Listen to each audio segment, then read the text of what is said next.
Hello, Truebies. This is Shayna O'Connor from TrueBloodFansource.com, here to talk to you about this week's episode in the evening. I apologize that I'm a little bit late. I've been a little bit busy writing up articles and various things for the site, but I want to say before I start with the episode, thank you to everyone, and I mean everyone who has watched, our Comic-Con footage on our YouTube page and read our Comic-Con 2013 coverage on our website, TrueBloodFansource.com.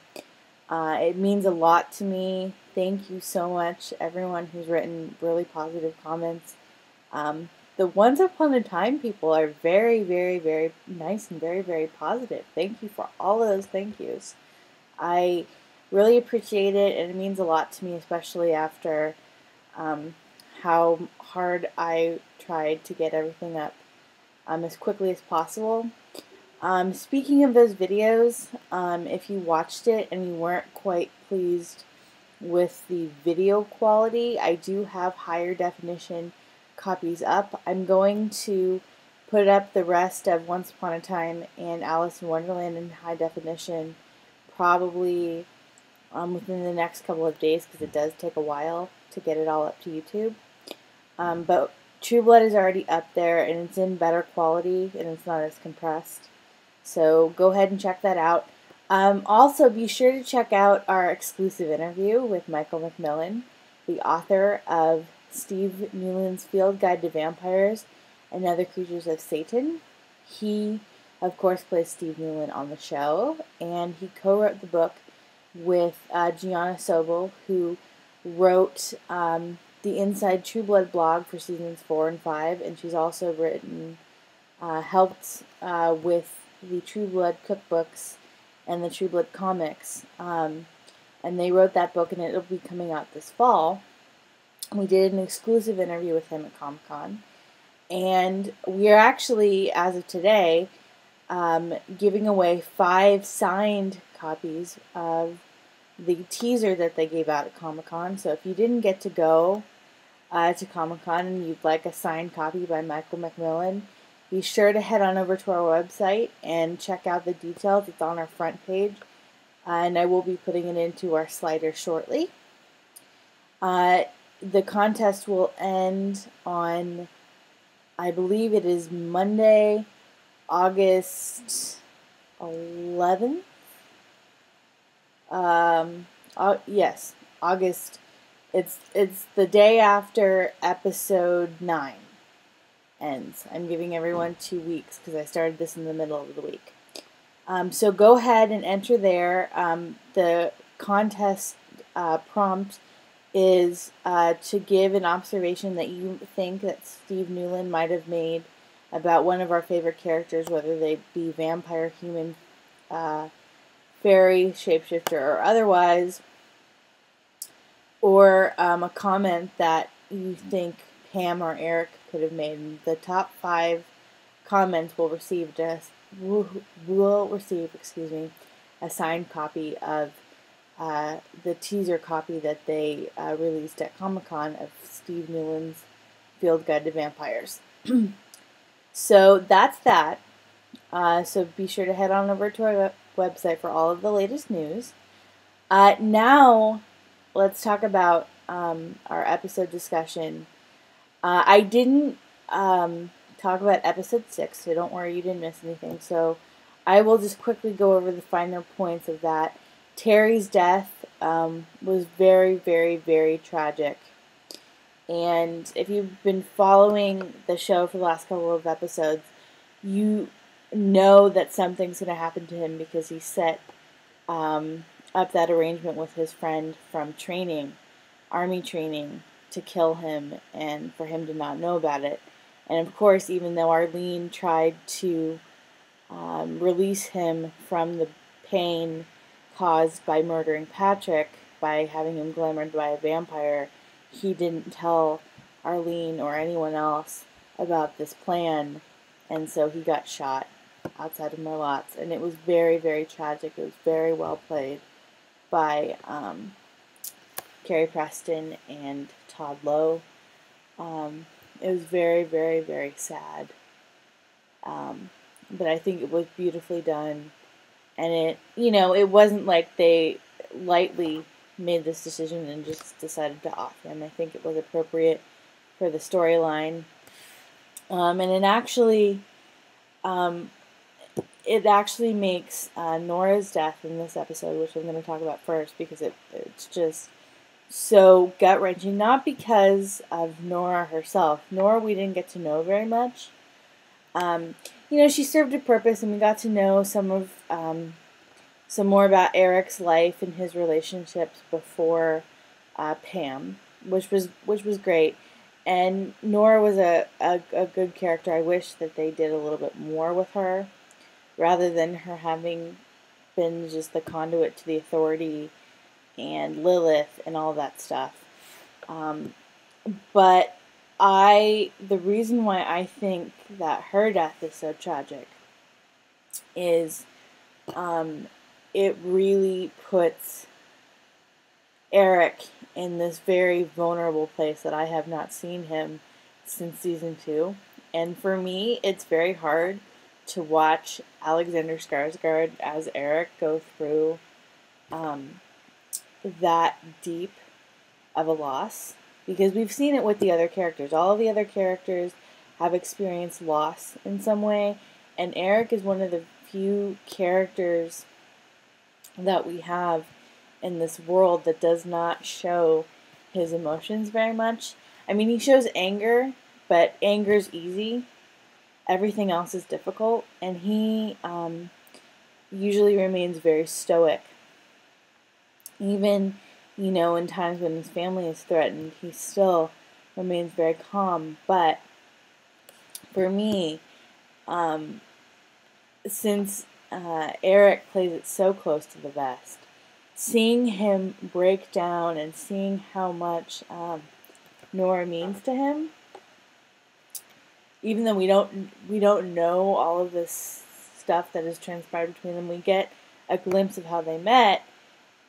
The way that Alexander Skarsgård played that moment with Lucy Griffith was very, very sad. I didn't cry, but I felt very uncomfortable emotionally because it hit such a deep place in me, and that always makes me uncomfortable. But I know that when that sort of thing happens, that it really is a good performance, because it takes a lot to make me feel uncomfortable. I can cry, but to make me feel that way, it takes somebody really getting to this sensitive part of me that I don't like showing people very often. So I was very proud of that, but that was very sad. And really, in True Blood time, we don't realize it, but it's only been, what, a year and a few weeks since Godric died. So to lose Godric and then to lose his sister, and he has Pam and he has Tara and now he has Willa, and I'm glad that Nora said, let Willa and Pam walk beside you. They want to walk beside you. They want to be equal, with you. They want to support you. He is just so devastated, and it was interesting to see that dynamic between Bill and Eric at the end, the very last shot, because Bill has said, I can't really do anything for her. And, you can see Bill feels horrible about that loss. And that was good for me to see that reaction, because Bill as Lilith, with Lilith's blood, he's really been really creepy and really scary lately. So to see that kind of hint of the Bill Compton that we all used to know was very nice, but you can just see that Eric is broken by this, and Truman Burrell set this in motion. He took away something from him, that he cared about deeply. And I don't quite, I mean, I get it, but, what I don't understand and I have trouble with, and it's the common debate that we face, I think, within this True Blood world, is that Truman Burrell, even though his daughter's a vampire, his daughter is still there. She's still alive. She might be slightly different, but she could still be ostensibly his daughter. So he didn't lose her, and by virtue of locking her up and, putting Hep V into Nora, I mean, he really did seal his fate. I wasn't sorry to see him go, by the way. I was very happy when Bill ripped off his head, so to speak. The door, sorry. That, that broke my heart. I don't quite understand the whole Sookie all of a sudden hearing Arlene, and I didn't quite understand Arlene in the graveyard. I assume Terry is buried there, but they're having a funeral, I guess, for him. I think. I don't quite know. They're saying that there's going to be more loss, but I'm like, okay, they already killed off Terry, and I don't know how many major cast members we can lose that weren't just brought in for season purposes, because that's hard. And for me, I love the show, and I love all of the actors associated with it, and I get really sad when the actors have to go because their characters have died or whatnot. So I hope no one else dies. Alcide, who really wasn't featured a lot in the episode, it's quite interesting to see the pack kind of turn on him and his whole kind of arc come full circle, because as we might remember, in season 4, or even when we met him in season 3, he was very anti-pack, and over this evolution of the past 3 seasons that we've known him, he's become part of the pack, and now the pack is turned on him because he let Sam go, and he let Nicole go, and he didn't go after Emma and Martha. So now he has to pay for it. And I wish we got to see more of what was shot between Joe and Robert Patrick, because Joe says that there's a whole storyline that they virtually cut out. And, his father says, look, there's a reason why I'm not part of the pack. He tries to talk him out of it, and you just know that something's going to happen. And seeing Lafayette and Sam and everybody sort of be affected, and Sookie, be affected by Terry's loss, was quite interesting. It was great to see the Bellefleurs at home. Arlene is going through this loss. Andy has just gone through a major loss himself with the loss of his children. Portia's trying to help the best way she can. And, I liked how they just sort of snuck her in there. They didn't really make a big deal out of her return. We knew Courtney Ford was going to come back. But, it was just sort of like life has gone on outside of all of these major storylines that we've been seeing for the past 4 seasons. So I really do appreciate that. It's very heart-wrenching to see Arlene having to cope with this, and then Holly trying to help her through, Lafayette trying to help her through. But it's very nice to see everybody sort of banding together instead of everyone just sort of off in their separate storylines.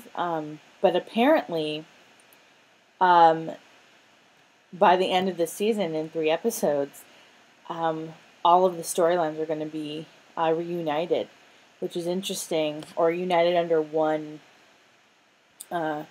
common storyline, which is interesting because the title of episode 10 got changed to Radioactive. I forget what it's called, what it was called previously. But it should be very interesting, especially when you consider that,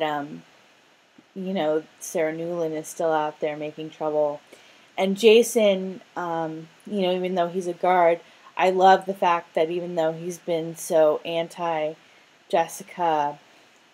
the past few episodes before the one that she went, where she went to vamp camp and they were talking, or anti-vampire, that he went in to try to save her and she asked for someone else. And I thought that was beautifully played, and it was all very human, because of human in the sense that we could all relate to it, because of course Jessica would want to be with somebody who is kind to her, because she sees herself as a monster already, regardless of the vamp camp surroundings. And I think that, that scene between herself and James and Jason was all beautifully done. It was all very believable. And it makes for an interesting sort of setup going through, because we know that James will be back for next season, because we got renewed for season 7. So it will make for a very interesting triangle going forward. One of the other storylines I liked a lot was Pam. Of course, Pam really used that relationship with the psychiatrist, and I love the line that said, I was a whore. I was a whore in my former life, and that wasn't being horny and being a madam, or whatever the line was, isn't a coincidence. And I kind of love how she seduces him, and you can kind of see very quickly how Pam got to be a madam in her former life. This isn't just kind of like something she did. She was very good at it, obviously. So I like that, and how she ends up really using that relationship. And I really like the interaction between Willa and Pam. I was very skeptical when Eric turned Willa. I understood why he did it, but I'm like, is this really going to work? Like, what is going to happen? But I really like the interaction so far, and I think that it will make a great, Tara will have someone to play off of besides just Jessica, and they both have, Eric and Pam as makers. So since Eric made Pam, they have kind of a similar sort of approach to raising baby vampires. So that will be interesting. I'm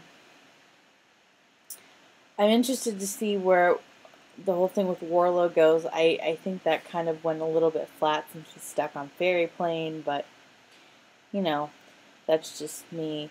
If I forgot to mention anyone, let me know. If you had a favorite storyline, you can always let me know in the comments of this YouTube video, or you can let us know on our website, truebloodfanshouse.com, if you're watching there. So for now, I will sign off, and I will promise to get the next video up in a more timely manner. But thank you all for visiting our website, for commenting, for watching the YouTube videos. It's all very much appreciated, and stick with us, because we have tons of news and tons of more stuff to come. So, I'll see you later, everyone. Bye.